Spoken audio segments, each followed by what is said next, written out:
ربنا قال وجه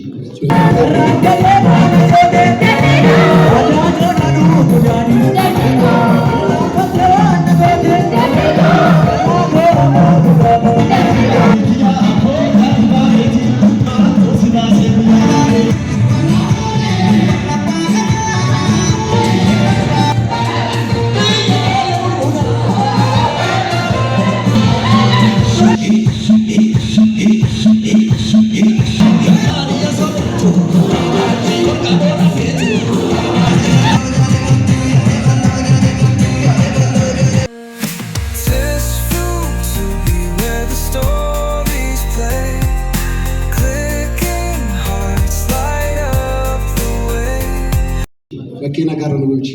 Bakkee nagaatii baane yaa Waaqayyo yaa Gooftaa bakka nagaa nu bulchi. Dirree nagaa nu bulchi. Oolmaa keenya miidhagsi. Galmaata keenya miidhagsi. Ani dhaaba jiru jennee mana keenya yaadnee baane Waaqayyo nuti immoo isa kana yaadnee baane ati immoo gara keenya nu miidhagsi. Jala keenya nu miidhagsi. Guddaa xinnaa nu miidhagsi. Dhaloota jiru nu miidhagsi. Akkasiin jettanii jedha naaf galcha. Eebbisadii naaf galcha.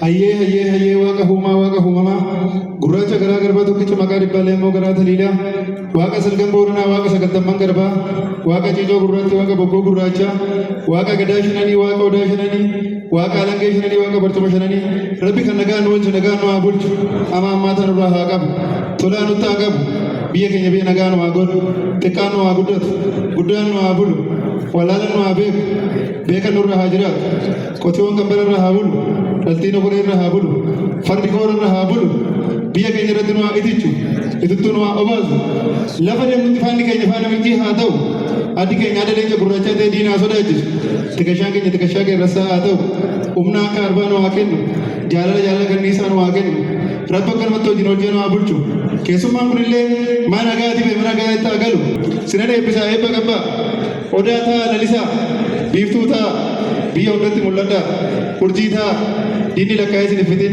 cirracha abbaa ta'a diinni ammaaree isin fitin akka dammaa mi'aa akka shittoo urgaa akka odaa lalisaa gadaa dambulaa gadaa hunda gandaa bakka na wallaa rabbiin itti haa guutu gadaan kuufaa gabbina.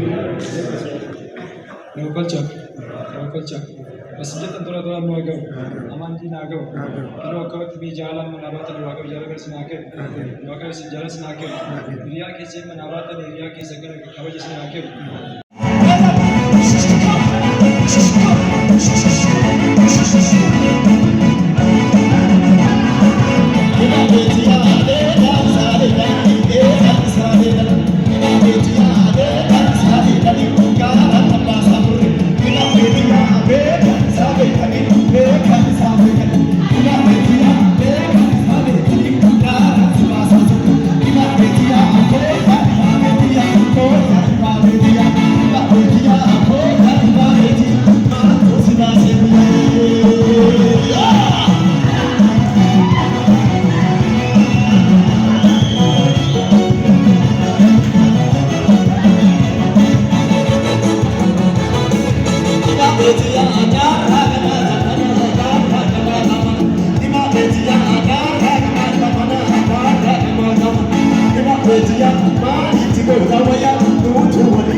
Come on!